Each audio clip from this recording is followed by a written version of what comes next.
Literary criticism में आज जिस महान इंसान को और ग्रीक फिलोसोफर को हम डिस्कस करने वाले हैं, that is Plato.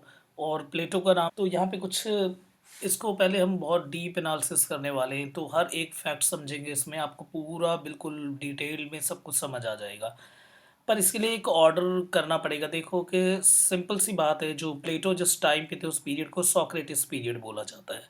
Socrates period में सोक्रेटिस भी थे। अगर हमें एक ऑर्डर बनाना हो तो सबसे ऊपर हम रखेंगे सोक्रेटिस को।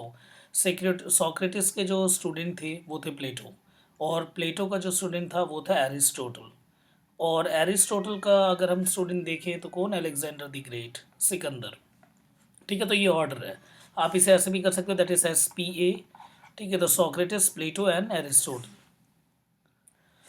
पर सोक्रेटिस पीरियड में ही हम इन तीनों को लिखते हैं, दैट SPA। और सोक्रेटिस के बाद जो फिलॉसफी जिस वे में गई तो उसे उसे पोस्ट सोक्रेटिस पीरियड बोलते हैं, और एक बोलते हैं प्री सोक्रेटिस पीरियड। तो प्री सोक्रेटिस पीरियड की बात करते हैं तो थेल्स, इनकी फिलॉसफी आई। पर हमें इसमें ज़्यादा डीप में नहीं जाना, हम प्लेटो को डिस्कस करने वाले हैं और लिटरेरी पॉइंट ऑफ व्यू से समझेंगे, यानी लिटरेचर पॉइंट ऑफ व्यू से क्रिटिकल एनालिसिस करने वाले हैं। तो प्लेटो ने किस तरह से चीज़ों के बारे में समझा, और लिटरेचर के रिगार्डिंग और आर्ट के रिगार्डिंग उनकी क्या सोच थी वो। प्लेटो का फेमस वर्क, जहाँ से हम बोलते हैं कि पूरा पॉलिटिकल साइंस जैसा जो टॉपिक है, जो पॉलिटी जो टॉपिक है वो यहाँ से निकल के, दैट इज़ द रिपब्लिक। तो रिपब्लिक वर्क जो है यहीं से, जो पॉलिटी है यहीं से शुरुआत हुई थी पॉलिटी की। तो और जो दूसरी बात करते हैं, अगर हम सोक्रेटिस की बहुत बड़े फिलोसोफर रहे, और ये प्लेटो इनके स्टूडेंट थे। सुना होगा सोक्रेटिस ने किस तरह से अपनी एक सोच जो डालनी शुरू करी, और सोफिस्ट के अगेंस्ट थी, एक उससे पहले एक फिलॉसफी थी। तो सोक्रेटिस ने, देखो सोक्रेटिस जो उस समय भरोसा करते थे और जिस तरह की सोच थी उनकी, ये मानना था कि सिर्फ एक गॉड एग्जिस्ट करता है। पर उस समय जो ग्रीक का कल्चर था कि वो जो है पैनथीस्ट में थे, यानी कई सारे भगवान होते थे, हर एक के अलग है, लव के अलग भगवान, उसके अलग भगवान, इसके अलग भगवान। पर इस उस सारी फिलॉसफी को काटने के लिए जब इस तरह का तर्क देना शुरू करा सोक्रेटिस ने, तो गवर्नमेंट अगेंस्ट मुड़ गई सोक्रेटिस के। और सोक्रेटिस को जो है फाइनली पूरे असेंबली क्रिएट की गई, उस असेंबली में सोक्रेटिस को जो है वो मृत्युदंड यानी मारने की सज़ा दे दी कि भाई अब इसको मार दो। तो उससे बचने के लिए प्लेटो ने सोक्रेटिस को बचाने की काफ़ी कोशिश भी करी थी, और एक ज़हर का वो ला के दिया था सोक्रेटिस को। ज़हर का नहीं ला के दिया था, मतलब सोक्रेटिस, प्लेटो सोक्रेटिस को बचाने के लिए आया था। पर सोक्रेटिस ने ये बोला कि मैं ये ज़हर जो है वो पी के मर जाऊँगा। ठीक है, तब प्लेटो ने बोला कि रास्ता तो आपके लिए बिल्कुल साफ़ करवा रखा है, आप जा सकते हो, भाग सकते हो रात-रात, यानी जेल में से भगाने का पूरा बंदोबस्त कर रखा था प्लेटो ने। यानी प्लेटो सोक्रेटिस को कितना मानता था वहाँ से हमें पता चलता है। और सोक्रेटिस के जो है रेशनल फैक्ट और तर्क के आगे कोई नहीं जीत सकता था। उस समय एक तरह का आप बोल सकते हैं रिवॉल्यूशन, ग्रीक रिवॉल्यूशन जो क्रिएट किया था वो सोक्रेटिस आइडियोलॉजी ने क्रिएट किया था। पर एंड में सोक्रेटिस की वो लाइन जिसने कि सोक्रेटिस की इस चीज़ को अमर बना दिया कि अगर यहाँ पे अगर ये ज़हर को पी जाता हूँ, अगर मैं ज़हर पी के मर जाता हूँ, तो मेरी जो बातें हैं वो हमेशा अमर रहेगी, कि मैंने अपने शरीर को भी त्याग दिया, यानी अपने शरीर को छोड़ दिया, पर मेरी आइडियोलॉजी जो है वो मेरी लाइफ से ज़्यादा है। अगर मैं यहाँ भाग गया, अगर यहाँ से भाग गया तो मेरी आइडियोलॉजी हमेशा के लिए ख़त्म हो जाएगी, इस तरह की सोच। और मेरे को जो है हिस्ट्री कभी याद नहीं रखेगा, इसीलिए मैं इसे पी के यहाँ मर जाना चाहता हूँ, ताकि इस तरह से जो मेरी आइडियोलॉजी है ये हमेशा फ्यूचर में, और एक हिस्ट्री जो है इससे क्रिएट हो, जो कि हुई भी। ठीक है, इस तरह के महान जो बहुत बड़े फिलोसफर हैं उनके स्टूडेंट रहे थे प्लेटो। और प्लेटो के स्टूडेंट जो एरिस्टोटल, एरिस्टोटल और प्लेटो में काफ़ी एक अलग अलग सोच थी दोनों की, पर फिर भी एरिस्टोटल प्लेटो के हाथ ही ट्रेंड हुए थे। और जो प्लेटो और एरिस्टोटल की बात अगर हम नॉर्मली करते हैं, सारे ग्रीक के हैं। ठीक है, तो ग्रीक यानी एथेंस, एथेंस ने ही इन महान फिलोसोफर को जन्म दिया, सोक्रेटिस, प्लेटो, एरिस्टोटल। ठीक है, वहीं से and after then Alexander, Alexander तो बहुत स्ट्रांग वॉरियर था। तो ये जो है ये पूरा आपको ध्यान रखना है। और अगर एरिस्टोटल का फेमस वर्क जो हम लिटरेचर पॉइंट ऑफ व्यू से समझते हैं, दैट इज़ द पोएटिक, है ना। पोएटिक अगर आपको समझना हो, पोएटिक का थोड़ा बहुत इंटरेस्ट हो, तो आप मेरे चैनल पे जाके देख सकते हो, एरिस्टोटल का मैंने पोएटिक भी कवर कर रखा है। तो अब शुरू करते हैं प्लेटो का। ठीक है, तो प्लेटो की शुरुआत करेंगे हम, इसके पूरा पूरा हमें डिटेल में जाना है, तभी मज़ा आएगा क्रिटिकल एनालिसिस में। अब यहाँ से हिस्टोरिकल बैकग्राउंड है, पर एक चीज़ ध्यान रखना, देखो पूरी हिस्ट्री को कवर नहीं करना है, क्योंकि ये कोई पेपर एक हिस्ट्री का नहीं है। बस हमें एक लिटरेचर पॉइंट ऑफ व्यू से एक अंडरस्टैंडिंग रखनी है और उसी को बिल्ड करना है, ताकि हम जो है पेपर को बहुत ही एक सही तरीके से समझ के उसके आंसर कर सकें, ठीक है? तो हिस्टोरिकल ग्राउंड में थोड़ा बहुत बैकग्राउंड पता होना चाहिए, तो वो ही मैं करवाऊँगा। बाकी अगर खुद का इंटरेस्ट हो तो आप वो बाकी स्लाइड को रोक के देख सकते हो। अब शुरुआत इन दी वर्क। तो हम शुरू करते हैं एथेंस, ठीक है? तो एथेंस का है तो ग्रीक फिलोसोफर, बिल्कुल सही, स्टूडेंट ऑफ सोक्रेटिस, ये ऑलरेडी हो चुका है। The Plato was not a profess critic of the literature, literature के इतने स्ट्रॉन्ग क्रिटिक नहीं थे, पर फिर भी जो है इनके जैसे कि जो कई सारे जो वर्क है जिन्होंने, जैसे कि रिपब्लिक, तो जो पॉलिटिकल टच है, और इनका डायलॉग जो है, डायलॉग जिसमें कि इन्होंने डायलॉग के मीडियम से, जैसे कई सारे क्वेश्चन जो प्लेटो के दिमाग में उठते थे, तो वो जो है वो रखा गया और उसी के ऊपर सब अलग अलग जो है वो आंसर दे रहे हैं। एंड में इंटरलॉक्टर भी बनाया गया था। इंटरलॉक्टर का मतलब क्या होता है? जो एंड में पूरी तरह से देख के उसको एक व्यू देते हैं कि ठीक है अब ये वो कौन था, यानी सोक्रेटिस, यानी जो टीचर ऑफ प्लेटो। तो प्लेटो को टीचर जो थे सोक्रेटिस, वो इंटरलॉक्टर का काम कर रहे थे, यानी वो बिल्कुल देख रहे थे जिस तरह से बहस चल रही है। इसी तरह को आज हम ग्रुप डिस्कशन भी बोलते थे। एक तरह का ग्रुप डिस्कशन होता था, क्वेश्चन को रेज किया जाता था, उसको डिस्कस किया जाता था और उससे पता किया जाता था कि कौन अपने तर्क को कितनी अच्छी तरीके से रख सकता है। तो जो कौन कितने अच्छी तरीके से अपनी बातों को रख सकता है इस तरह का, और उसको डिसाइड कौन करेगा, यानी सोक्रेटिस, यानी उनके टीचर। और प्लेटो का जो फेमस वर्क है दैट इज द रिपब्लिक, ठीक है? The Plato as a young man the number of the circle the Socrates, और सोक्रेटिस और उसकी कहानी मैंने आपको बताई थी, बस उतना ही ध्यान रखना है आपको, ठीक है? ये ऑर्डर पक्का याद रखना है, सोक्रेटिस देन प्लेटो फिर एरिस्टोटल, वो अलेक्जेंडर मत रखो, और ऊपर अगर आप द थेल्स ध्यान नहीं रखते तो मत रखो, ठीक है?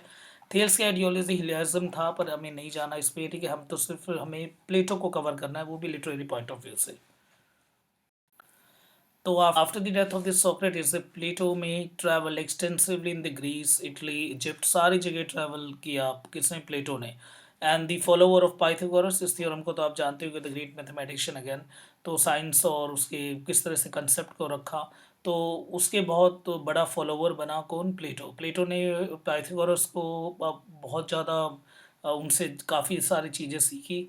और उसके बाद जो है बाकी अलग अलग, बस आपको पाइथागोरस थोड़ा सा याद रखना है। प्लेटो का एक टर्म एकेडमी, और एकेडमी का मतलब क्या होता है? Simple in the research and the learning, जहाँ पे रिसर्च हो, उस पे तर्क रखे जाए और दोबारा सीखा जाए, फिर उसके बाद रेस किया जाए क्वेश्चन, और फिर उसके ऊपर जो है डिस्कशन किया जाए, फिर एक कंक्लूजन पे पहुंचा जाए, इस तरह के लिए। तो प्लेटो ने ही ये टर्म दिया था एकेडमिया, ठीक है? जो एकेडमी में कन्वर्ट हो गया है, ठीक है? उसके बाद although the Plato was not a research mathematician नहीं था, पर वो फिर भी द ग्रेट मैथमेटिशियन, जो वो काफ़ी ज़्यादा एसोसिएटेड, प्लेटो उनके साथ काफ़ी ज़्यादा कनेक्टेड थे। जो ग्रेट मैथमेटिशियन है, यानी जैसे कि थ्योटियस हो गया हमारे पास, और एक्सोडियस ऑफ स्नाइडस, ठीक है? इनके साथ प्लेटो काफ़ी थे, पर प्लेटो का ये वर्क जो है जो कोई मैथमेटिशियन बेस मैथ्स पे बेस नहीं है, पर हाँ जो काफ़ी कंक्लूजन और जो ड्राइव कर रखे हैं और जो फैक्ट के बेसिस पे समझा रखा है, दैट इज़ रियली आउटस्टैंडिंग। जब हम ये वर्क को पढ़ेंगे तो आपको समझ आ जाएगा। पर जो जिस तरह का इन्होंने अपनी एकेडमी फॉर्म करी थी 380s में, ठीक है? जहाँ पे रिसर्च एंड लर्निंग का काम होता था, इसी में इनके जो चेले हैं फाइनली एरिस्टोटल, सोक्रेटिस के बाद प्लेटो, प्लेटो के बाद एरिस्टोटल। एरिस्टोटल ने भी यहाँ पे 20 साल इस एकेडमी में जो है काफ़ी सारी चीज़ सीखी। प्लेटो के डेथ के बाद जो है वो यहाँ पे काफ़ी उन्होंने बाकियों को भी सिखाया, ठीक है? तो ये हिस्टोरिकल ग्राउंड इतना काफ़ी है। बात सकते हो, पर रेलेवेंट नहीं है कि इतना नहीं पूछेंगे कोई। तो वेस्टर्न फिलॉसफी पूरी इनके आइडियोलॉजी पे ही मूव करती है। और एक चीज़ और ध्यान रखना है कि जब जैसे कि प्लेटो है और उसके बाद सोक्रेटिस, प्लेटो एंड एरिस्टोटल, तो प्लेटो ने जिस तरह से चीज़ों को समझा, आर्ट को जिस नज़र से देखा, तो ऐसा लग रहा है कि इनकलकेट किया है, कैलकुलेटिव फॉर्म में रखा है, रीजनिंग पार्ट पे रखा हुआ है, लॉजिकल ग्राउंड पे सेट करा हुआ है, और आर्ट को बिल्कुल ही नज़रअंदाज कर दिया कि आर्ट और जो आर्टिस्टिक है ये सब क्या है? It's all about the imitation, copied है, ये सारा कुछ कॉपीड वर्क है, इसमें कुछ नहीं और ये फालतू के काम है। पर जहाँ एरिस्टोटल ने डिफेंड करा, बहुत ही स्ट्रांग डिफेंड किया प्लेटो के इस कंसेप्ट को अपने बहुत ही खूबसूरत वर्क में, पोइटिक, जिसको माना जाता है the soul of literary analysis. तो जब हम लिटरेचर का एनालिसिस या लिटरेरी या क्रिटिकल लिटरेरी की बात करते हैं, तो उसको जो डिफेंड किया था, स्ट्रांग डिफेंड किया, यानी प्लेटो को, कि जहाँ पे आर्टिस्ट को फालतू की चीज़ बताई गई थी, पर एरिस्टोटल ने अपने पोइटिक में बताया कि आर्ट भी एक तरह का साइंस है और उसमें भी बहुत ज़्यादा दिमाग लगता है। हर चीज़ ये कॉपी नहीं होती, इमिटेशन नहीं है, एक ही क्रिएटिविटी है, और हर क्रिएटिविटी चीज़ इज़ साइंस, और जो भी क्रिएटिव है, जो भी डिफरेंट थिंकिंग है, दैट इज़ द साइंस। क्योंकि साइंस भी कहीं ना कहीं बेस होती है किस पे? लॉजिक और रीजनिंग के ऊपर। लॉजिक रीजनिंग के ऊपर साइंस बेस होती है, पर ये जो लॉजिक और रीजनिंग होता है इसका भी अगर हम ग्राउंड देखने की शुरुआत करें तो ये कुछ हट की चीज़ होती है। यानी जब तक आप डिफरेंट नहीं सोचोगे तब तक आप लॉजिक और रीज़न क्रिएट नहीं कर सकते। और ये जो आप डिफरेंट सोच रहे हो, हर लोग से जो डिफरेंट सोचते हैं, दैट इज़ क्रिएटिविटी। और ये spark of creativity he art है। तो यानी आर्ट के थ्रू ही जो है साइंस जो है आती है। और ऐसा नहीं है कि आर्ट जो है और आर्टिस्ट जो होते हैं, पोइट जो होते हैं, राइटर जो होते हैं, वो फालतू की चीज़ है या फिर वो इमिटेटर है, कॉपी कैट है, इस तरह की चीज़ नहीं है। तो एरिस्टोटल ने डिफेंड करा प्लेटो को। बेशक एरिस्टोटल जो है वो प्लेटो के चेले थे, पर डिफेंड जो बहुत स्ट्रांग करा अपनी खूबसूरत राइटिंग में, पोइटिक में। अब हम एनालिसिस बिल्कुल अच्छी तरह से करेंगे, आपको सब कुछ क्लियर होगा। बाकी जो नहीं होगा तो प्लीज़ नीचे कमेंट जरूर करना। से आपको एक एक लाइन यहाँ पे समझानी होगी, मुझे बिल्कुल ध्यान से। जहाँ मुझे लगेगा कि हाँ ये पहले मैं बता चुका हूँ तो वहाँ पे मैं आगे निकल जाऊँगा, ठीक है। तो सबसे पहले देखो प्लेटो का जो पॉइंट है, the view regarding to art, कि आर्ट है क्या। तो as literature is an art, हमें पता है लिटरेचर एक आर्ट है। जैसे कि पेंटिंग है, स्कल्पचर है, कोई चीज़ बनाना, ये सब कुछ आर्ट है। और प्लेटो जो है उनका मानना था क्या, कि जो thought of an art general deserve the first consideration, it is intimately bound up what this called the theory of ideas. तो मानना है कि आर्ट जो है, जिस तरह से आर्ट को बोला जाता है कि थ्योरी ऑफ आइडियाज़ के ऊपर जो है वो आर्ट डिज़ाइन होता है, पर ऐसा नहीं है। ये प्लेटो ने बोला है, ठीक है, ये याद रखना, सब प्लेटो बोल रहा है, ठीक है। तो प्लेटो ने बोला ऐसा नहीं है, आइडियाज़ का आर्ट से कोई लेना देना नहीं है। जबकि आइडियाज़ सच में क्या होते हैं उसने अपने रिपब्लिक वर्क में बताया है। मैंने अभी बताया था आपको स्टार्टिंग में, जो फेमस वर्क है प्लेटो का, दैट इज रिपब्लिक। उसने बताया आइडियाज़ के बारे में कि आइडियाज़ क्या होते हैं। उसने बोला दैट आइडियाज़ एक अल्टीमेट रियलिटी होता है, एक सच होता है, एक अल्टीमेट रियलिटी, यानी यूनिवर्सल ट्रुथ तरह की चीज़ होती है जिसको सब माने।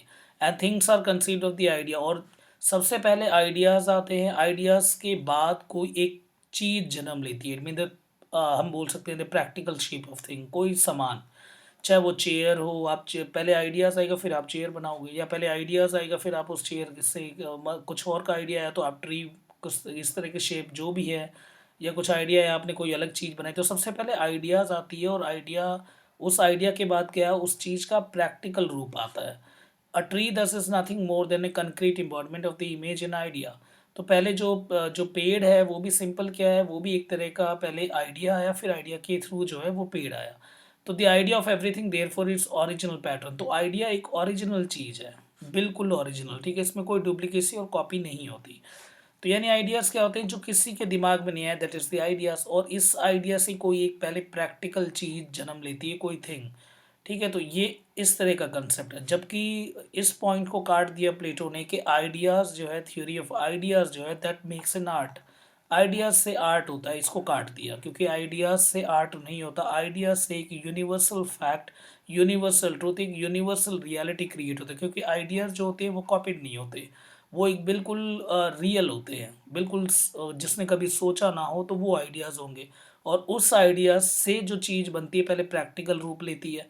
फिर यहाँ से बोला प्लेटो ने कि जो राइटर होते हैं, आर्टिस्ट होते हैं, पेंटर होते हैं, वो क्या करते हैं, अब इस ये जो ओरिजिनल चीज़ आई इसकी डुप्लीकेसी करते हैं।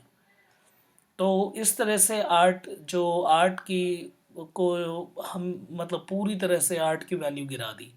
तो जो डिटोरेशन ऑफ हम बोल सकते हैं आर्ट का, वो यहाँ पे देखने को मिलता है। प्लेटो ने किया, प्लेटो ने बोला कि कुछ नहीं होता, ये जो पेंटिंग है या फिर ये जो भी सब कुछ है, ये सिर्फ एक इमिटेशन है, एक कॉपीड है, एक कॉपी है ये। कि कोई चीज़ पहले से है, उस चीज़ को जो है इन्होंने देखा और बना दिया, दैट्स अ कॉपी, ठीक है। तो now art, literature, painting, sculpture reproduce but the things as mayor the past time, the first in word the next in colour. कहते हैं वो चीज़ पहले इन्होंने पास्ट में एग्जिस्ट करती थी, फिर उसी को ये वर्ड में बदल देते हैं, उसी को ये कलर में डाल देते हैं, फिर बाद में पत्थर में बदलते हैं। तीनों की उड़ा दी, यानी राइटर की भी उड़ा दी, पेंटर की भी उड़ा दी, और स्टोनियन स्कल्प्टर की भी उड़ा दी। तो क्या नहीं, क्या है सिंपल, कि ये जो आर्टिस्ट होते हैं ये क्या करते हैं, सिंपल जिस चीज़ को बनाते हैं वो एक कॉपी होती है, and twice away from the reality. और वो सच से दुगना दूर होता है, ठीक है। वो सच से twice away from the reality, बहुत इंपॉर्टेंट है कि दुगना अलग होता है। क्योंकि वो जो चीज़ जहाँ एग्जिस्ट करती है, पहले तो जिसने आइडिया के थ्रू उस चीज़ को बनाया, जहाँ वो चीज़ एग्जिस्ट करती है इन्होंने उसको देखा, फिर उसके बाद इन्होंने इसे बनाया। तो इस तरह से अगर हम देखें तो ये ट्वाइस अवे फ्रॉम रियलिटी। कि ये रियल नहीं होता, बस क्या करते हैं सिर्फ लोग कॉपीड करते हैं, ये एक तरह का सिर्फ इमिटेट करते हैं, इमिटेशन। ठीक है, इस तरह का जो है पॉइंट इन्होंने डाल दिया किसके ऊपर, आर्टिस्ट पे, कि जितने भी आर्ट है यानी पेंटिंग, स्कल्पचर या फिर राइटिंग, ये सब सिर्फ एक इमिटेशन का पार्ट है। सब लिखना है कि जो भी जो पोइट होते हैं, राइटर होते हैं, या कोई भी जो आर्ट वगैरह की चीज़ जो है वो हमेशा रियलिटी से दुगनी दूर होती है। अब उसके बाद अटैक ऑन पोइट्री, के किस तरह से प्लेटो ने पोइट्री पे अटैक किया। पर ये याद रखना है आपको, अब इनकी तरह अगर सोचोगे तो बिल्कुल आपको इसी तरह की चीज़ आपको भी लगेगा, नहीं बिल्कुल सही कह रहा है प्लेटो। पर जब आप एरिस्टोटल की पोएटिक पढ़ोगे तो आपको लगेगा कि एरिस्टोटल सही कह रहा है। ठीक है, तो ये बस जिस तरह से जो चीज़ बोलते हैं हमें उसी तरह से ध्यान रखना है, बायस नहीं होना किसी के रिगार्डिंग, एक न्यूट्रल ग्राउंड से ही हमें इसे पढ़ना है। ठीक है, तो first thing is that attack on the poetry. Poetry पे देखो प्लेटो ने क्या बोला। सबसे पहले पोएटिक इंस्पिरेशन पे बोला कि एक पोएट को जो इंस्पिरेशन आता है, ठीक है, यही सब ध्यान रखना है आपको, पोएट को जो इंस्पिरेशन आता है वो है क्या। इस लाइन को आगे विलियम वर्ड्सवर्थ ने भी बोला है। ठीक है, तो वो भी ऐसा कहीं ना कहीं लगता है कि विलियम वर्ड्सवर्थ की जो है कि द पोएम जो है, जो poetry is nothing is all about the collection of emotions, के इन ट्रैंक्विलिटी, के पोएम कुछ नहीं है, एक इमोशंस है, और इमोशंस को जो बंदा इकट्ठा करे अकेलेपन में, दैट इज द पोएम। तो इस तरह के विलियम वर्ड्सवर्थ ने बोला, जो कि एक रोमांटिक पोएट थे, बहुत ही फेमस रोमांटिक एज में, 19th सेंचुरी के बिगिनिंग में आपको मिलेंगे, in the mid of the 19th century तक विलियम वर्ड्सवर्थ। ये आगे की बात है, चलो वापस आते हैं। तो अब क्या बोला यहाँ पे प्लेटो ने, प्लेटो का सिंपल मानना था कि क्या है कि पोइट कुछ नहीं होते हैं, वो बस बैठे रहते हैं और एकदम से म्यूज़ आते हैं। देखो म्यूज़ क्या, it's God of the poetry, क्योंकि कुछ लिखने से पहले जो है ऐसे मानते हैं कोई ऊपर से कोई शक्ति काम करती है और आइडियाज़ देती है, और फिर वो जो बंदा है वो लिखना शुरू कर देता है। जिस तरह से गाना गाने से पहले अपने गुरु का नाम लेके कान के हाथ लगाते हैं, या फिर कोई काम करने से पहले भगवान का नाम लेते हैं, इसी तरह से जो पोइट्री की जो गॉड है दैट इज़ म्यूज़, उसे बोलते हैं। तो कुछ नहीं है, एक म्यूज़ एक तरह की, कोई इनको कुछ ऊपर से आके इनके सर पे गिरता है, उसके बाद ये मेक्स हिम सिंग, इसका मतलब इनके अंदर से बातें निकल के आने लग जाती है, और उसी इमोशंस को ये भिगो भिगो के लिखना शुरू कर देते हैं। The poets utterance contain a profound truth, but this appears that they have been subjected to the further test to test। माना कि पोइट कुछ कहते हैं कि उनके अंदर जो उनकी राइटिंग में एक सच है, पर उस सच को भी टेस्ट टू टेस्ट रखना पड़ेगा, यानी further test the test of reason, कि उसको जब तक हम बिल्कुल अच्छी तरह से उसको चेक ना कर ले और टेस्ट ऑन टेस्ट पे ना रखें, तब तक हम उसको नहीं बोल सकते that is really an idealistic writing, कि एक वो बिल्कुल एक ट्रुथ राइटिंग है जिसके ऊपर भरोसा किया जा सके। तो मानना था प्लेटो का, जो पोइट की जो राइटिंग है उसको रीज़न के ग्राउंड पे टेस्ट करना बहुत ज़रूरी होता है। Poetry therefore can not take the place of philosophy. तो ये लाइन वही, पोइट्री जो है वो फिलॉसफी की जगह ले ही नहीं सकती। इंपॉर्टेंट है बहुत, और ये भी सब कुछ इंपॉर्टेंट है। ठीक है, guided chiefly by the impulse of the moment instead of the cool deliberation, कि ये सिर्फ एक इम्पल्स होता है, उनके अंदर एक इम्पल्स जनरेट होता है, दे स्टार्ट राइटिंग, वो लिखना शुरू कर देते हैं कुछ भी। जबकि जो फिलॉसफी है उसमें बहुत ही कूल डेलिब्रेशन, बहुत ही मेहनत चाहिए, बहुत सोच समझ के लिखना होता है। And it can not be relied upon the individual letter then citizen. और इससे कुछ भी फ़ायदा नहीं होगा किसी भी इंडिविजुअल का, ना तो इससे कोई सिटीजन अच्छा बन सकता है, ना कोई स्टेट बढ़िया काम कर सकती है। तो पोइट के जो वर्क है वो फालतू के वर्क होते हैं, उससे किसी भी देश का कोई तरक्की नहीं हो सकता। अब ये स्टेट और सिटीजन क्यों लिखा है, क्योंकि मैंने आपको बताया था रिपब्लिक, रिपब्लिक से ही जो है पॉलिटी की स्टार्ट हुई, और पॉलिटी जैसे हम करते हैं कि किस तरह से कैसे कॉन्स्टिट्यूशन वगैरह, ये सारा कुछ जो भी है दैट इज़ द पॉलिटी। जो पॉलिटी के जो सीड है, यानी हम बोल सकते हैं जहाँ से सारी पॉलिटी की स्टार्टिंग हुई थी that is from the Republic. और इस रिपब्लिक को लिखा किसने, द प्लेटो। इसलिए प्लेटो में लिखा है कि जो पोइट वगैरह जो लोग हैं ये सब बकवास होते हैं, इनका कोई काम नहीं, इनकी राइटिंग भी किसी काम की नहीं होती, क्योंकि इससे ना कोई एक सिटीजन के अंदर कुछ इम्प्रूवमेंट हो सकती है, ना ही ये कोई एक ऑर्गेनाइजेशन को एक बेटर स्टेट पे लेके जा सकती है। यहाँ पे आपको आपके पास किस चीज़ पे बताया गया, that emotional appeal of the poetry. जो मैंने आपको बोला था कि पोइट्री कुछ नहीं है, it's all about the emotions, और इसी इमोशन के बेसिस पे ये जो है ये पोइट लिखा करते हैं। तो प्लेटो ने वही सारी बात बताई। प्लेटो illustrate that in the reference to the tragic poetry of his age, in his weeping and the wailing were indulged in the full to move the hearts of the spectator। Simple weeping और रोना चिंगाड़ना, इससे Spectator का बस ध्यान लगा के रखना, यही काम होता है किनका, पोइट्री का।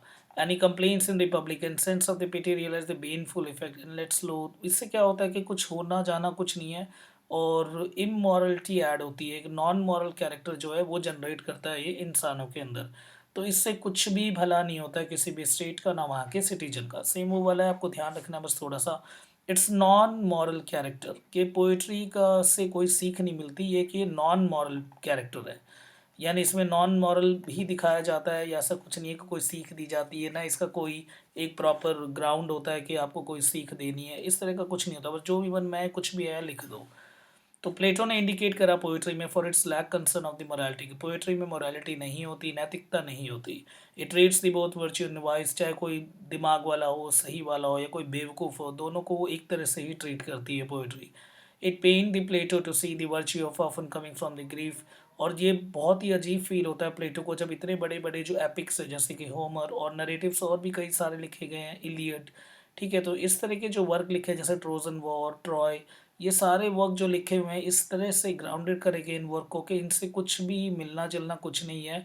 और इसमें जो एविल को है, एविल को ज़्यादा हीरो टाइप दिखा रखा है, सुप्रीम दिखा रखा है, इस तरह से ये सिटीजन के अंदर जो है गलत चीज़ें डाल रहे हैं, और इसका नतीजा क्या होगा कि स्टेट और गवर्नमेंट के ऊपर एक उल्टा असर पड़ेगा। जैसा आप देख सकते हो यहाँ पे, ठीक है, याद रखना, जैसे कि the odes of the Pindar, ऐसे the tragedies of the Aeschylus, Sophocles, Euripides, and in is on war the Republic. Republic में साफ लिखा हुआ कि इतनी बड़ी बड़ी ट्रेजेडीज लिखी गई हैं, ये सब लिखी गई, but they give us to understand that many evil livers are happy and many righteous man are unhappy. इनकी कहानियों में लगता है कि जो अच्छे इंसान हैं वो तो बेचारे दुखी हैं, और जो बुरे इंसान हैं वो खुश हैं। तो ये लाइन आपको रटनी है, ठीक है। They give us to understand that many evil livers are happy and the many righteous mans are unhappy. और रॉन्ग डूइंग दिखाते हैं उसमें, और उसके बाद प्रॉफिटेबल एजेंडा सेट कर रखा है इन्होंने, beneficial to but the damaging to oneself, ये ठीक है, ये सब ध्यान रखना। Their portrait of the gods and the heroes are equally objectionable. इनमें जिस तरह से गॉड को दिखाया जाता है और हीरोज को दिखाया जाता है वो भी ऑब्जेक्शनेबल है, एक बोल्ड क्वेश्चन रेज करते हैं। And both of the often represent the most of the unfavourable light, और कई बार ऐसा लगता है कि उनको इस तरह से रखा जाता है कि वो उसमें एज एन हीरो की जैसे दिखे ही नहीं, और गॉड जो है वो अनजस्ट दिखाए जाते हैं, रिवेंजफुल, यानी बदला लेने की भावना जो है भगवान के अंदर है। तो किस नाम के भगवान फिर वो, ऐसे हीरोज़ को ऐसे दिखाया जाएगा पेनफुल कंडीशन में, फिर किस नाम के हीरो। तो इस तरह से जो है एपिक की उड़ा रखी है बहुत बुरी तरीके से। और प्लेटो के देखो पॉइंट्स तो अच्छे हैं वैसे, है ना। तो प्लेटो ने जो बात रखी गई है रिगार्डिंग टू दी आर्ट और आर्ट फैक्ट्स के ऊपर, तो वो बहुत अच्छी रखी है इसमें, ठीक है। तो अच्छी तरह से प्लेटो अपने कंसेप्ट को रख रहे हैं। अब इसमें देखो द फंक्शन ऑफ पोइट्री। अब फंक्शन क्या है पोइट्री का, देखो अगर फंक्शन ऑफ पोइट्री की बात करते हैं तो it mean the function of the poet, जिसने इसने जिस पोइट्री को पोइट ने लिखा है। तो पोइट का एक एटीट्यूड ऐसा होना चाहिए कि पोइट एक एज एन आर्टिस्ट तो है ही, पर उसके साथ साथ जो भी वो आर्ट वाली चीज़ों को लिख रहा है तो उसके पीछे जो है उस इस तरह का एक मॉरल एटीट्यूड होना चाहिए कि वो कुछ सीख देना चाहता हो। और एक पोइट वही होता है, गुड आर्टिस्ट वही होता है अकॉर्डिंग टू द प्लेटो, कि रिपब्लिक से, ठीक है, कि जिसके अंदर एक गुड टीचर की कैपेबिलिटी हो, जो कि कुछ एक अच्छी चीज़ सिखा के जा सके।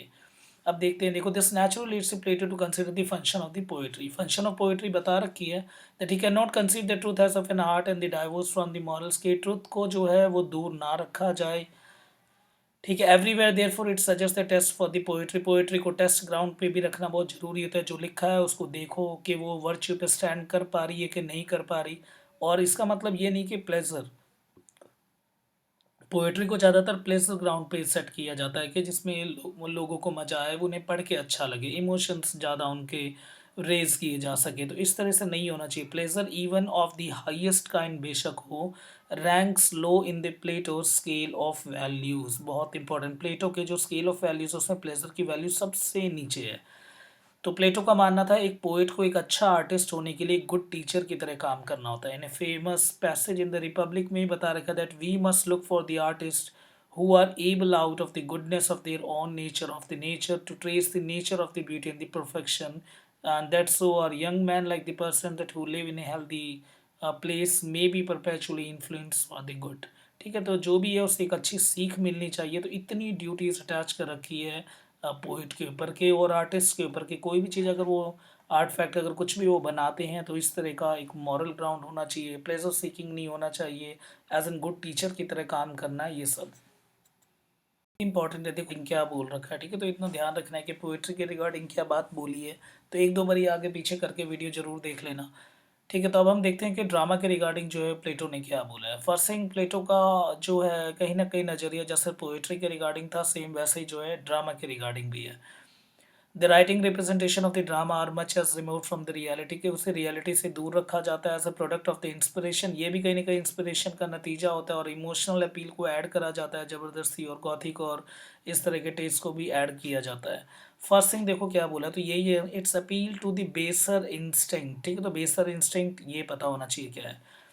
तो देखो बेसर इंस्टिंक्ट ऐड कर देते हैं वो, जैसे कि अनलाइक जैसे कि पोइट्री में तो नहीं ऐड कर पाते, पर ड्रामा में जरूर ऐड कर देते हैं। बेसिक इंस्टिंक्ट का मतलब क्या होता है? इंस्टिंक्ट का मतलब जो अंदर से जो फीलिंग आती है, जैसे कि कई बार रोने की, लड़ाई की, झगड़ने की, ठीक है, और इस तरह की कॉमेडी जैसे तरह की, ठीक है, अंदर से जो इन सब चीज़ों को ड्रामा में ज़बरदस्ती ऐड किया जाता है, इसी को बेसर इंस्टिंक्ट बोला गया है।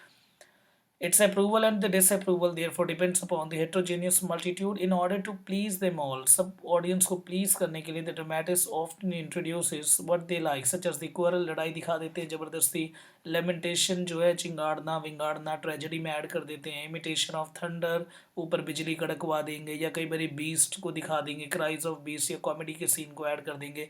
ये सब बेस और इंस्टिंक्ट होते हैं, जिससे कि वो अपनी जो है राइटिंग को या फिर ड्रामा को जो कि स्टेज पे दिखाया जाता है, उसमें ऑडियंस को एक तरह से अट्रैक्ट करने के लिए करते हैं। और ये सब कुछ नॉर्मल लाइफ को जो है ये सारी चीज़ और उल्टा नॉर्मल लाइफ को बेकार कर देती है। It leads to the bad taste, और डिसिप्लिन भी कहीं ना कहीं इससे ख़राब करते हैं। Such place there for the Plato has the ruthlessly censored, इस तरह के प्लेस को जो है वो रोक देना चाहिए और दिखाना ही नहीं चाहिए। Second is that the effect of the impersonation, impersonation मतलब डिसीव यानी धोखा देना, डिसीवनेस जैसे फीचर्स को भी ऐड किया जाता है इनके थ्रू। अब धोखा देने कैसे, जैसे कि एक नॉर्मल सीरियल भी देखा होगा, क्राइम पेट्रोल वगैरह है ना। तो जो क्राइम पेट्रोल इंडिया के उसमें दिखाया जाता है नॉर्मल टीवी पे, तो उससे जो है वो तो क्राइम सीन और क्राइम जैसे सीरियल बनाए गए हैं, पर उससे जो है जो क्रिमिनल और उल्टा ट्रेंड हो जाते हैं, उन्हें पता चल जाता है अरे ये तो चाल हमने कभी सोची नहीं थी, इस तरह से भी करके बैंक को लूटा जा सकता है, किसी को मारा जा सकता है। तो हमेशा ऐसा नहीं है कि इसी तरह से मूव होना, कोई बंदा दूसरी तरफ से भी चीज़ों को उठा सकता है। तो वही सेम प्लेटो ने यहाँ मेंशन किया है कि ये जो है कई सीन ऐसे दिखाते हैं जिसमें इविल कैरेक्टर जैसे जो impersonation of the evil character, कई बार इविल कैरेक्टर को ये डरपोक दिखा देते हैं, कई बार क्रिमिनल्स को कुछ ज़्यादा अलग दिखा देते हैं। इविल क्वालिटीज़ जो है वो इस तरह से जो है इविल क्वालिटीज़ जो है वो लोगों के अंदर भी जाना शुरू हो जाती है। And even of the innocent sort and healthy exercise, और जो कई बार दिखाते हैं ज़्यादा इनोसेंट होने की वजह से क्या क्या उनके साथ उल्टा सीधा भी हो सकता है। It represents the individuality and the enfeeblement of the character. The Plato admits that the character impersonated represented the cream of the humanity. जो cream of humanity है वो धीरे धीरे इससे थ्रैश हो जाती है, ख़राब होने लग जाती है। जैसे कि जो मेन होते हैं वो करेजियस होते हैं और होना भी चाहिए, पर इसमें ऐसे दिखा देते हैं कुछ ऐसे कि जो डरपोक हैं या घिसे हुए हैं। विजडम और वर्च्यू जैसे जो कैरेक्टर है ये बहुत कम रखते हैं लोग, और जो क्रीम ऑफ ह्यूमैनिटी है इस तरह की क्वालिटीज़ को जो है स्टेज पे बहुत कम दिखाया जाता है। दोस्त tragedy there for the represent the best and the noblest in the life और द पॉजिटिव बेनिफिट। तो जो बेस्ट ट्रेजेडी है उस तरह की क्वालिटीज़ ये नहीं रखते अपनी राइटिंग में, और इस तरह से जो है ड्रामा भी काफ़ी ज़्यादा जो है इमोरल वे से जो है वो लोगों के दिमाग के अंदर जो है उन लोगों को ट्रेन कर रहे हैं ये, और इस तरह से ड्रामा भी इस ग्राउंड पे जो है वो फेल हो जाती है। तो ड्रामा के अगेंस्ट भी जो है प्लेटो ने यहाँ पे लिखा है, और साथ ही साथ जो है प्लेटो ने कहीं ना कहीं कंडेम किया है, कहीं ना कहीं क्या 100% श्योर है कि पोइट्री जैसे को भी जो है वो कंडेम किया, उसमें किस तरह से इमोशंस को अपलिफ्ट किया जाता है, ज़बरदस्ती चीज़ों को मोल्ड करते हैं ये अपने ऑडियंसेस को या फिर रीडर को। ठीक है, ये सब ध्यान रखना है आपको। इसी तरह आपको याद रखना पड़ेगा कौन कौन से पॉइंट्स हैं, वो तो वैसे भी याद रखना ही पड़ेगा, ठीक है। तो tragic and the comic pleasure, ठीक है। तो प्लेजर जो है प्लेजर के ऊपर ही जो है कई सारे जो ऐसी चीज़ ऐड कर देते हैं जो कि सोसाइटी को कुछ और ही सीख दे जाती है, और जो ऑडियंसेस होते हैं उनके ऊपर एक नेगेटिव इम्पैक्ट आता है, और उन्हें कहीं ना कहीं इमोरल वे में जो है उनके अंदर ये बात चली चली जाती है। तो इस तरह से इमोरल टाइप के मैसेज जो है, इस तरह की जो राइटिंग हो गई या इस तरह के जो वर्क हो गए या ड्रामा जो स्टेज पे दिखाए जाते हैं वो ऑडियंस को बना देती है या रीडर को बना देती है। वही बता रखा, देखो Plato has a word to say. अब सिंपल बात है, the question what is the painful scene of that causes the pleasure. अब वो ऐसे क्या जो प्लेटो को बहुत ही अजीब लगा कि एक ऐसा पेनफुल सीन जिसकी वजह से जो है, या फिर कोई ऐसा सीन जो कि प्लेटो को बिल्कुल पसंद नहीं आया, और वो प्लेज़र के लिए ही जो है वो ड्रामा में इस तरीके से चीज़ को दिखाया जाता है, यानी लोगों को मज़ा आए और उसके लिए वो कुछ ऐसे सीन दिखा देते हैं। अब वही बता that baffle the even the psychologist, आज भी कई सारे साइकोलॉजिस्ट को ये चीज़ जो है वो काफ़ी कंफ्यूज करती है। सबसे पहले हमें पता है हम सबके अंदर हेट्रोजेनियस फीलिंग है, दो तरह की फीलिंग होती है। अगर गुस्सा आ रहा है तो प्यार भी है ना, डर है तो हिम्मत भी है, ये सब कुछ है। तो इस तरह का दो है, तो हेट्रोजेनियस मीन्स दो, ये दो से ज़्यादा मिक्स। ठीक है, होमोजेनियस का मतलब सेम। तो हेट्रोजेनियस फीलिंग से बने हुए हैं सारे ह्यूमन।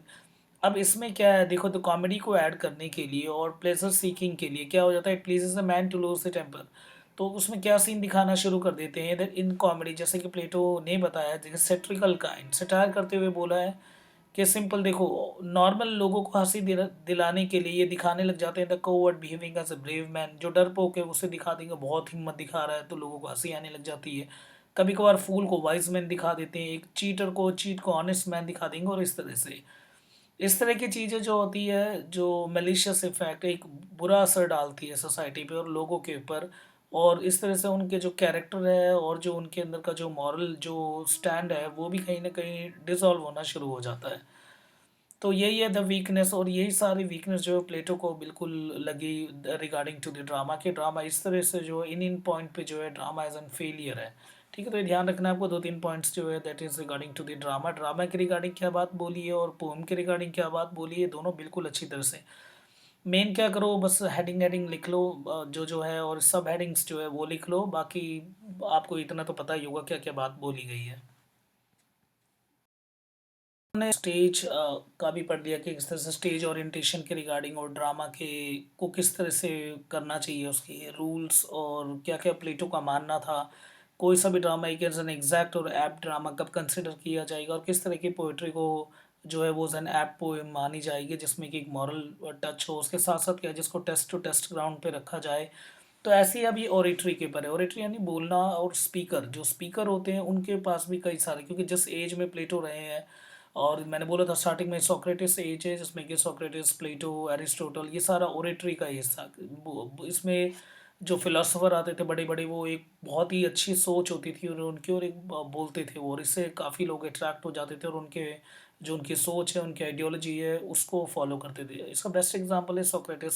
जहाँ सोक्रेटिस बोलना शुरू करते थे कोई उनके आगे रुक नहीं पाता था, इसीलिए जहाँ सोक्रेटिस दिखना शुरू तो सबके दरवाजे बंद, के भाई सोक्रेटिस से पंगे लेना तो बहुत ही खतरनाक गेम है, किसी को जीतने देते नहीं थे सोक्रेटिस। इसीलिए डायलॉग्स में और साथ ही साथ जो है पंचेस में और उसके साथ ओरेटरी में सोक्रेटिस की टक्कर लेने वाला कोई नहीं था। तो प्लेटो का भी मानना है कि एक बहुत अच्छा ओरेटर और एक स्पीकर के पास सबसे पहले क्या होना चाहिए, practically the whole range of the style, उसके पास उसको लेके एक थोड़ा नॉलेज होनी चाहिए, एक डीप नॉलेज होनी चाहिए। The first essential of the good speech that a thorough knowledge of this subject, उस नॉलेज के, उस सब्जेक्ट के रिगार्डिंग उसके पास पूरी अच्छी नॉलेज होनी चाहिए। खाली नॉलेज से ही काम नहीं चलेगा, he must be sure of what he has to say, उसे पहले पता होना चाहिए कि वो क्या बोल रहा है। कुछ होते हैं बोलते ही जाते हैं, पर ऐसा नहीं है, किसको कब बोलना है, किस लाइन को कैसे बोलना है वो पता होना चाहिए। But this alone will not make a successful speaker, खाली इससे भी काम नहीं चलेगा। A speech has to impress the hearer as the written work to the impress the reader. जैसे रिटन वर्क से रीडर को इम्प्रेस किया जाता है, the same is for the, है ना, कि जो स्पीच और ओरेटर होते हैं वो ऐसे होने चाहिए, और जो स्पीच होना चाहिए और स्पीकर होना चाहिए वो ऐसा होना चाहिए ताकि जो हियरर को, जो सुनने वालों से इम्प्रेस कर सके। So he should next know that the speaking for this and for any other art it is needed a natural gift and the knowledge of its rules, the constant practice. सबसे पहले एक natural gift होता है, तो voice, भाई किसकी कैसी आवाज़ है। उसके बाद नॉलेज ऑफ इट्स रूल भी होते हैं, किस तरह से किस बात को कैसे बोलना है, कितना देखना है, कैसे नहीं है। कॉन्स्टेंट प्रैक्टिस होती है सब्जेक्ट की, मस्ट फॉलो ईच अदर। इसके बाद बोला is thought upon the first middle once the natural sequence and the first thing in the middle. ये पता होना चाहिए कि जैसे पहले किसको बोलना है, फिर बीच में किस लाइन को बोलना है, फिर बीच वाली लाइन से लास्ट लाइन तक कैसे पहुंचना है। ठीक है, ये सब and all together that may form an organic whole, और इस तरह से बोलना है कि वो पूरे से कुछ सेंस निकल के आए और वो एक पूरे तरह का कंपाइल्ड हो, ऑर्गेनिक हो, कनेक्टिविटी क्रिएट हो सके। Each part just fit whether it should be, जहाँ पे जिस पार्ट को डाला गया वो वहाँ पे एग्जैक्ट फिट हो। By this means that can communicate himself the best to the hear, ताकि वो हियरर को बहुत अच्छी तरह से समझ आए। But this does not make the end of his labour. पर यहीं पे सारा हिम्मत खत्म नहीं होती, और भी काम है। That his hearer are also the man like himself. पर यहाँ पे कुछ हियरर के पास भी होना चाहिए कि उन्हें भी सोच और समझ अच्छी होनी चाहिए, और अच्छी तरह से वो भी समझने वाले होने चाहिए, with their own the whims and the prejudice, likes dislike, जिनकी खुद की सोच होनी चाहिए, किस चीज़ को पसंद करते हैं, किसको नहीं करते, आइडियाज, एटीट्यूड, सब कुछ। So his last care should be that to have the knowledge of human psychology की नॉलेज बेस्ट होनी चाहिए, क्योंकि जब आप ओरेटरी करते हैं तो किस चीज़ को कैसे बोलना है, कैसे देखना है, साइन कैसे प्रेजेंट करना है, कित कहाँ पे इंटोनेटेड साउंड रखना है, और अपनी बात को किस अंदाज में बोलना है, वो बहुत ज़्यादा ज़रूरी है। राइटर टू सक्सीड दे, ठीक है, ये बस इतनी बात जो है आपको, ये नॉर्मल बात पता ही होगी नॉर्मली तो, कि किस तरह से एक बेस्ट ऑरेटर हो होना चाहिए। और ये तो नॉर्मल भी हम सबको पता है, बस आपको प्लेटो के रिगार्डिंग जो है कुछ कुछ जो आप अगर भूल सकते हैं तो वो थोड़ा ध्यान रखना कि ऑर्गेनिक होना चाहिए, तो ये ज़रूर ध्यान रखना इस तरह का वर्ड यूज़ करना, मिडल और स्टार्टिंग में क्या होना चाहिए, लास्ट में क्या होना चाहिए, ये और एक थोड़ा नॉलेज होनी चाहिए। ठीक है, ये सब कुछ आपको लिखना है। अब जो देखो, जैसा कि आपको एक खूबसूरत सी allegory of the caves use किया गया है, जो केव्स का एलिग्री यूज़ किया है, ठीक है, प्लेटो ने रिपब्लिक में, इसके ऊपर एक स्पेशल क्वेश्चन अलग से भी आ सकता है। सबसे पहले एलिग्री क्या, एड्स एन एक्सटेंडेड सिंबल, एक इस तरह का सिंबल, एक्सटेंडेड सिंबल जिसका एक डीप मीनिंग होता है, बहुत ही डीप मीनिंग है। तो ये जब मैं इसको डिस्कस करूँगा तो आपको समझ आ जाएगा कहाँ पे इस जो है इस ताने कसे गए हैं, और इसका मीनिंग डीपली कहाँ निकल के आता है। तो एलिग्री में रिलीजियस एलिग्री हो सकता है, पॉलिटिकल एलिग्री हो सकता है, किसी तरह का एलिग्री हो सकता है, वो जिस वे में सिंबल को यूज़ किया जाता है उस तरह से हम एलिग्री बोलते हैं। तो प्लेटो ने अपने रिपब्लिक में केव्स का एलिग्री दिखा रखा है। देखो, ये नॉर्मली हमें केव दिख रहा है, ये रहा केव, ठीक है, तो ये केव है। और ये जो कुछ लोग हैं ये पहले अंदर ही ऐसे बैठा रहते थे, तो हमेशा सारे ये जो लोग थे, ये जो बाहर गए हैं, ये पहले अंदर ही थे, ये हमेशा अंदर ही ऐसे पड़े रहते थे। और यहाँ पे एक मशाल सी जलती रहती थी, जिसकी वजह से जो रिफ्लेक्शन है इसका आके यहाँ पे गिरता था। इन लोगों को लगता था that this is the ultimate reality, पर ये रियलिटी नहीं है, this is again the imitation. और ये रियलिटी नहीं है, रियलिटी से काफ़ी दूर है। पर इन्हें लगा कि नहीं, यही दुनिया है, यही सब कुछ है, इसी में रहने वाले लोग, ठीक है। और ये कुछ लोग इससे अगले फेज़ में रह रहे थे, वो थोड़े से ज़्यादा दिमाग वाले थे, पर स्टिल वो है, वो भी गुफाओं में थे। पर इस तरह से रहते हैं। पर क्या होता है कि कुछ जो लोग हैं उनमें हिम्मत दिखाते हैं और आगे जाने की कोशिश करते हैं, पर उन्हें पहले ये लाइट दिखती तो उन्हें समझ आ जाता है, वाओ। जैसे हम नॉर्मली एनलाइटमेंट भी बोलते हैं, ठीक है, ये एनलाइटमेंट वो लाइट से कनेक्ट नहीं किया है मैंने। एनलाइटमेंट का मतलब जो जागने लग जाते हैं अंदर से, एनलाइटेड हो जाते हैं, जिन्हें समझ आने लग जाता है। जैसे बहुत बड़ा टर्म यूज़ कर दिया वैसे मैंने, एनलाइटमेंट। पर हाँ, आप यहाँ से कह सकते हो कि यहाँ पे अवेकनेस शुरू हो जाती है, लोगों को समझ आने लग जाता है कि ठीक है भाई, अच्छा तो ये है, इसका रिफ्लेक्शन हम देखते थे और इसे हम रियलिटी समझते, जबकि रियलिटी ये नहीं है, रियलिटी तो इससे आगे, तो इससे आगे सच जानने की कोशिश के लिए वो अब जो है अंतर्ध्यान करना, ये सब कुछ लगाना, या पूरे एक रियलिटी को देखने के लिए कोशिश करते हैं। तो ऐसे इसमें दिखाया गया, गुफा में कुछ जो लोग हैं वो आगे की तरफ जा रहे हैं। अब वो जा रहे हैं, उन्हें समझ आ गया कि ये जो दुनिया है ये सब क्या है, इट्स ऑल इमिटेशन, ये रियलिटी नहीं है, अल्टीमेट रियलिटी कुछ और है।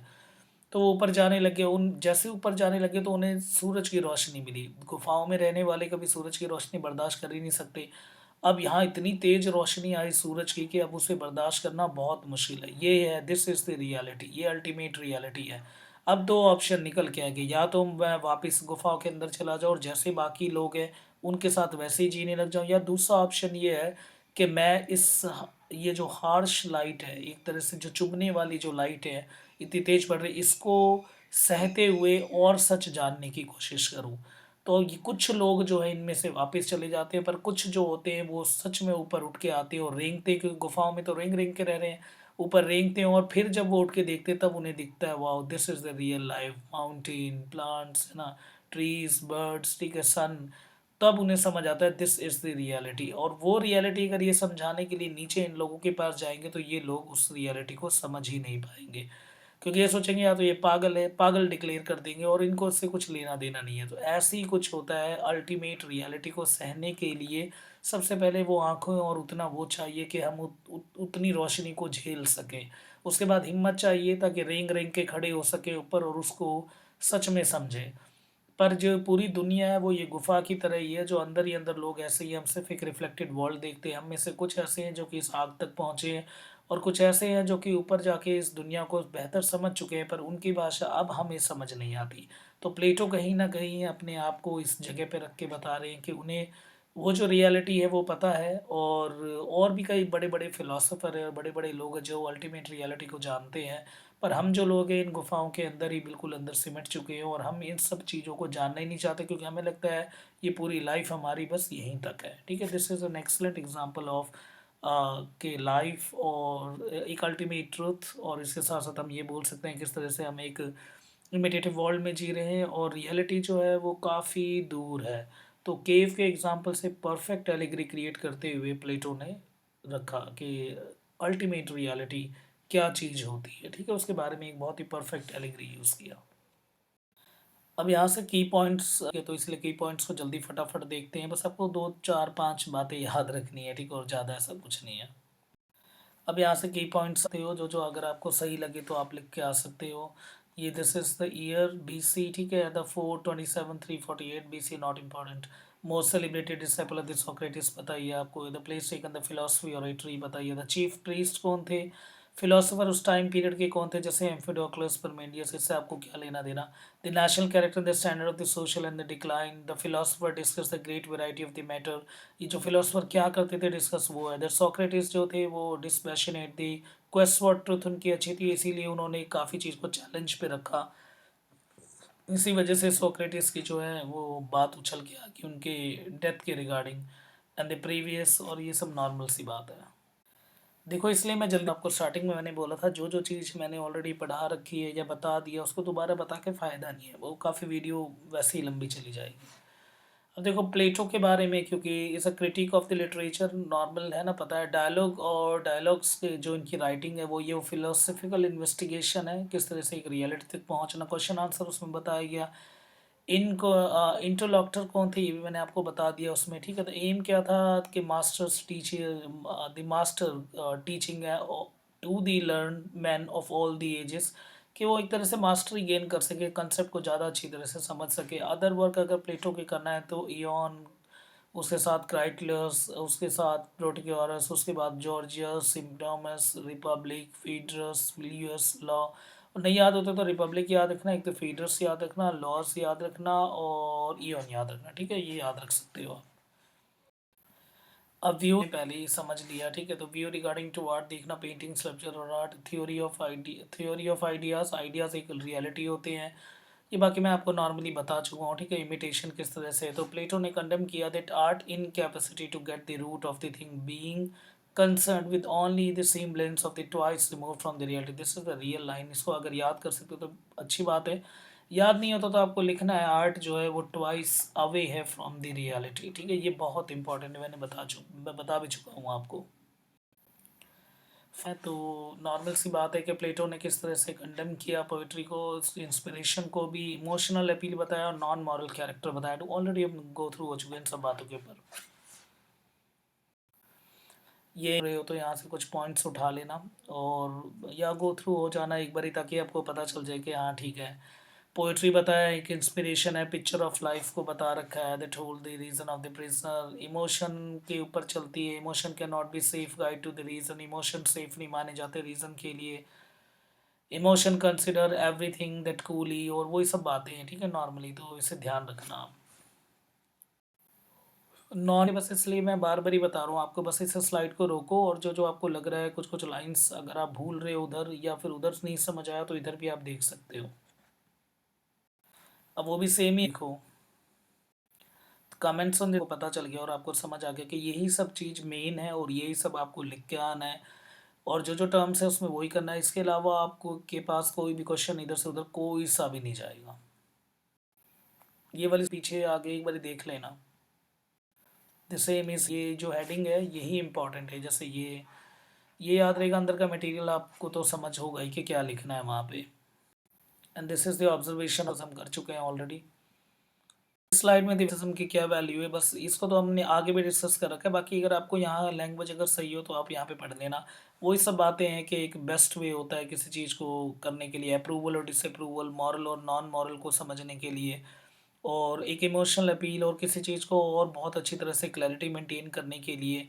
ठीक है? तो वो उन सब चीज़ों के लिए है। तो इस तरह से एक गाइडलाइन मिल जाता है, एक पूरा हमारे पास प्रोटोकॉल मिल जाता है किसी चीज़ को लिखने के लिए, किसी चीज़ को परफॉर्म करने के लिए क्या-क्या बेसिक ड्यूटी और प्रोटोकॉल होते हैं रिगार्डिंग टू द राइटर हो, चाहे वो ड्रामेटिस्ट हो, चाहे फिर वो कॉमेडी जैसे सीन या कोई भी आर्टिस्ट हो। तो ये सब बातें निकल के आती है the value of his criticism. And this is again the extension, ये उसका एक एक्सटेंशन है। बाकी आगे भी कई सारी चीज़ हम करेंगे, टेंशन मत लो। जैसे मिमेटिक क्या है वो भी आगे एक्सप्लेन कर रखा है, ठीक है। तो ऐसा mimetic it means again the imitation, वो कॉपी को ही मिमेटिक बोलते हैं। वो आगे मिल जाएगा आपको। अब यहाँ से एक बार ये एनालिसिस जल्दी जल्दी आप पेपर में किस तरह से आपको लिखना है, वो आंसर राइटिंग जो है वो आपको यहाँ से मिलेगा। अब देखो आपको जो है, ठीक है। तो फर्स्ट थिंग दैट देखो, तो Plato the ancient Greek philosopher did not write extensively on the literary criticism, पे उतना नहीं लिखा। But his views on the art and the poetry are scattered throughout his dialogue, पर उनके dialogue, ये जो व्यूज से आर्ट एंड पोइट्री के, वो इस तरह से फैले जो डायलॉग फॉर्म में उन्होंने करा कि आज लिटरेचर में एक बेसिक अंडरस्टैंडिंग करी के लिए या एक मॉरल कंडक्ट को डेवलप करने के लिए या प्रोटोकॉल को डेवलप करने के लिए राइटर को ये सब चीज़ें जो है वो करवानी होती है। It's a perfect example of the classical rule, यही है क्लासिकल रूल। और एक रूल बेस्ड राइटिंग लिखना जो कि आजकल कहीं ना कहीं कमी आती जा रही है, तो उसके लिए एक स्टॉन्च बैकग्राउंड क्रिएट करती है ये सब चीज़। तो फर्स्ट इज द मेमिसिस, जिसे इमिटेशन बोला जाता है। तो याद रखना, मेमिसिस या mimetic, that is imitation, copied यानी। प्लेटो के रिपब्लिक ने रेज किया कि किस तरह से आर्ट कुछ नहीं है, वो एक इमिटेशन है, और इमिटेशन क्रिएट किया जाता है, चाहे वो बेशक इन फील्ड ऑफ, अगर हम पोइट्री की बात करें, इन फील्ड ऑफ ड्रामा की बात करें या ओरिट्री की बात करें, किस तरह से चीज़ों को मैनिपुलेट किया जाता है वो। Second is the allegory of cave, हम ऑलरेडी कर चुके हैं। The poetry and the rationality, किस तरह से पोएम जो होती है वो इरेशनल एलिमेंट को प्रेजेंट करती है, इमोशनल ग्राउंड को सेट करती है, जबकि रेशनल चीज़ नहीं है, फैक्ट बेस पे उस चीज़ को नहीं माना जाता। इन एयन, एक जो वर्क है जो मैंने आपको बताया था, he portrays the poet are inspired but not necessary knowledgeable और रेशनल। ये बहुत प्यारी लाइन है जो कि इन्होंने अपने एक वर्क एयन में भी बोला है कि पोएट इंस्पायर्ड होते हैं, पर इसका मतलब ज़रूरी नहीं है कि वो नॉलेजेबल हो और रेशनल हो, तार्किक बात करें, ठीक है। तो ये प्लीज़ लिख के आना, ठीक है, दिस इज़ इम्पोर्टेंट। उसके बाद आर्ट, प्लेटो के रिपब्लिक में बोला गया that censorship of the art of the ideal state, he believe that is certain form of the poetry, कुछ तरह की जो पोएट्री है उसको बैन कर देना चाहिए स्टेट में, क्योंकि ये नेगेटिव इन्फ्लुएंस डालती है यहाँ के यूथ पे और जनरेशन पे भी इवन, और इससे जो है स्टेट और ना गवर्नमेंट का कुछ भला होने वाला है। The role of the philosopher, Plato ने एडवोकेट किया फिलोसोफर को एज एन किंग और द रूलर, जो डीप अंडरस्टैंडिंग रखते हैं, फॉर्म को समझते हैं, रूल्स को समझते हैं, ये सब। फिलॉसफी ओवर पोइट्री, और ये माना गया कि फ़िलॉसफी किस तरह से पोइट्री के ऊपर है, और फिलॉसफी एक बहुत ही डीप एनालिसिस होता है, एक बहुत परस्यूट ऑफ द ट्रूथ, इसमें सच्चाई के पीछे जो खोज होती है बहुत ही डीप होती है, और इसके लिए एक एंडिवर, एक बहुत ज़्यादा मेहनत चाहिए, जबकि पोइट्री के is all about the emotions बता रखा है। इट इज़ एसेंशियल, प्लेटो के व्यू से हमें पता चला that should be understood in the context of the broader philosophical idea, कि किस तरह से फिलोसफिकल आइडिया की ज़्यादा बात मानी गई है, और पोइट्री और ड्रामा इस तरह चीज़ों को बताया गया कि वो एक आइडियल सेट और एक रेशनल ग्राउंड पे डिज़ाइन नहीं होती हैं। अब यहाँ से जॉलजी ने कहाँ कहाँ कौन कौन सी फील्ड को इंस्पायर किया वो भी देखना ज़रूरी है, और कौन से राइटर को बेसिकली, ठीक है। तो ये भी एक तरह का, अगर हम अपने आंसर राइटिंग पे लिख के आएंगे तो उससे बहुत अच्छा इम्पैक्ट आएगा। सबसे पहले अरिस्टोटल का नाम आना ही आना है। अब अरिस्टोटल का इंस्पिरेशन का केस नहीं था, देखो वैसे अरिस्टोटल, पहले यहाँ देखते हैं, प्लेटो एक ग्रीक फिलोसफर है, एक प्रोफाउंड इन्फ्लुएंसेस करा उन्होंने, वेस्टर्न फिलोसफी के ऊपर बहुत अच्छा इम्पैक्ट डाला, और लिटरेरी क्रिटिसिज्म के फील्ड में भी his ideas about the art, poetry, role of literature in society inspire the numerous thinker, बहुत सारे थिंकरों के ऊपर इम्पैक्ट डाला, किसी पे पॉजिटिव साइड तो किसी पे नेगेटिव साइड। अब सोक्रेटिस के बाद प्लेटो, प्लेटो के जो स्टूडेंट थे that is Aristotle, Aristotle inspired तो थे प्लेटो से, पर फिर भी उन्होंने अपने जो राइटिंग है पोइट्री को, उसमें डिफेंड करा पोइट्री को, और बाकी ट्रेजेडी को भी, सबको बहुत खूबसूरती से डिफेंड किया। बाकी देखो ये, और देखते हैं हम नेक्स्ट, नियो प्लेटोनिज्म। तो नियो प्लेटोनिज्म एक फिलोसफिकल मूवमेंट थी जो कि 3rd सेंचुरी एडी में आई थी, जिसने कहाँ से आइडिया लिया था, प्लेटो के आइडिया से इंस्पायर्ड थे। कौन कौन एग्जाम्पल है, जैसे प्लॉटिनस हो गया, neo Plotinus incorporate the Plato's thought of the ideal, ये प्लेटो के सेम फ्रेम से आर्ट एंड लिटरेचर से उसी तरह से इंस्पायर थे कि उसका एक मॉरलिस्टिक ग्राउंड होना चाहिए, ठीक है, इस तरह से। उसके बाद है third that Renaissance humanism during the Renaissance, Renaissance आपको पता होगा होमोसेंट्रिसिज्म की तरफ शिफ्ट होना, और बिल्कुल तार्किक आइडिया देखना, रेशनल फैक्ट रखना, बिल्कुल चीज़ों को समझ के रखना, ना कि मॉरल साइड मूव करना। थियोसेंट्रिक था पहले वर्ल्ड, तो थियोसेंट्रिक आइडियोलॉजी से होमोसेंट्रिक आइडियोलॉजी की तरफ मूव करना, दैट इज़ द रेनेसां। थियोसेंट्रिक का मतलब क्या है, जैसे चर्च या बाइबल या मॉरल एटीट्यूड या गॉड वॉड इस तरह के मामले को मान के चलना कि भगवान का जो बेटा है वो कहीं ना कहीं, या भगवान जो है ये जो सूरज के आसपास जो है धरती, या सूरज धरती के आसपास चक्कर लगा रही है, भगवान का बेटा जो है एडम वो धरती पे है, कहीं ना कहीं उसकी वजह से जो धरती पे ये सब कुछ चल रहा है। तो इस तरह की जो सोच थी पहले, और जो भगवान की वजह से ग्रेविटेशन फोर्स एग्जिस्ट करती है, इस तरह की, सो दैट इज कॉल्ड थियोसेंट्रिसिज्म, के सब कुछ बाइबल के अकॉर्डिंग ही चलना, उसी की सोच को मानना। बेशक आपको पता है ये सब गलत है, पर फिर भी। और उससे शिफ्ट होना होमोसेंट्रिक और रेशनल आइडिया पे, रेशनल फैक्ट पे, तार्किक बातें करना, तो ये बिल्कुल प्लेटो ने जिस तरह की बातें रखी है that is fully grounded on the rational grooves. तो इसलिए से हमें लगता है कि बिल्कुल होमोसेंट्रिक, तो ये रेनेसां ह्यूमनिज्म का भी एक पार्ट है।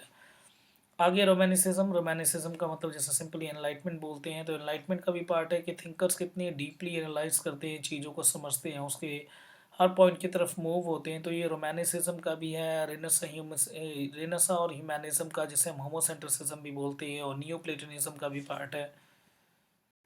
उसके साथ साथ आइडियलिस्ट फिलोसफी के बेस पे डिज़ाइन किया रखा है, जिसके प्रोपाउंडर कौन थे, जैसे कि इमैनुअल कांत, सुना होगा आपने नाम, फ्रेडरिक सीगल। उसके बाद जैसे कि नेक्स्ट द इमैनुअल कांत ने एक्सप्लोर किया था द एस्थेटिक जजमेंट, और प्लेटो के इनसे इंस्पायर हुए थे। तो कांतियन फिलोसफी, जब हम इमैनुअल कांत को पढ़ते हैं, अगर इसके रिगार्डिंग अगर आपको कोई कन्फ्यूज़न हो तो मैं स्पेशल वीडियो ज़रूर लेके आऊँगा कांत के ऊपर, पर अभी हमारा टॉपिक कांत नहीं है। तो जैसे इमैनुअल कांत का एस्थेटिक जजमेंट का जो फिलॉसफी है, तो वो सब एक आइडियलिस्टिक फिलॉसफी का मतलब ये है कि अब जो फिलॉसफी है वो ऐसे नहीं है, उसके पीछे एक रीज़न होना चाहिए, फैक्ट होना चाहिए, टेस्टिफाई पे रखना चाहिए, फिर चीज़ों को रखो। उसके बाद एक नई एज को जन्म दिया प्लेटो को इस कंसेप्ट ने आगे जाके, that is the existentialism, very very important, जिसको जीन पॉल सार्त्री, जिसके वो थे जिन्होंने इस फील्ड को आगे रखा।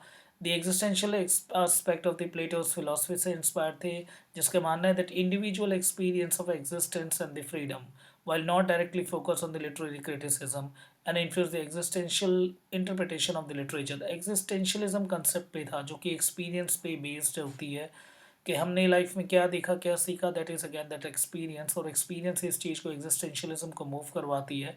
और वर्ल्ड वॉर के टाइम पे भी देखा कि किस तरह से ह्यूमैनिटी आपस में एक दूसरे के अगेंस्ट खड़ी हुई, और ह्यूमैनिटी जैसी चीज़ सिर्फ नाम पे ही एग्जिस्ट करती है। तो ये सब वो जो रियलिटी है, और जो रियल कंसेप्ट है, जो एग्जिस्टेंशियलिज्म है, जो कि इम्पेरिसिज्म के ग्राउंड पे खड़ी है। इम्पेरिसिज्म का मतलब होता है मीन द प्रैग्मेटिक नॉलेज और प्रैक्टिकल एसेंस। एग्जिस्टेंशियलिज्म भी वही मानती है कि प्रैक्टिकल एसेंस के थ्रू जो है चीज़ों को एक बेटर वे से जा सकता है, रेशनल ग्राउंड पे समझना, ना कि इमोशनल डिप और इस तरह का एटीट्यूड रखते हुए।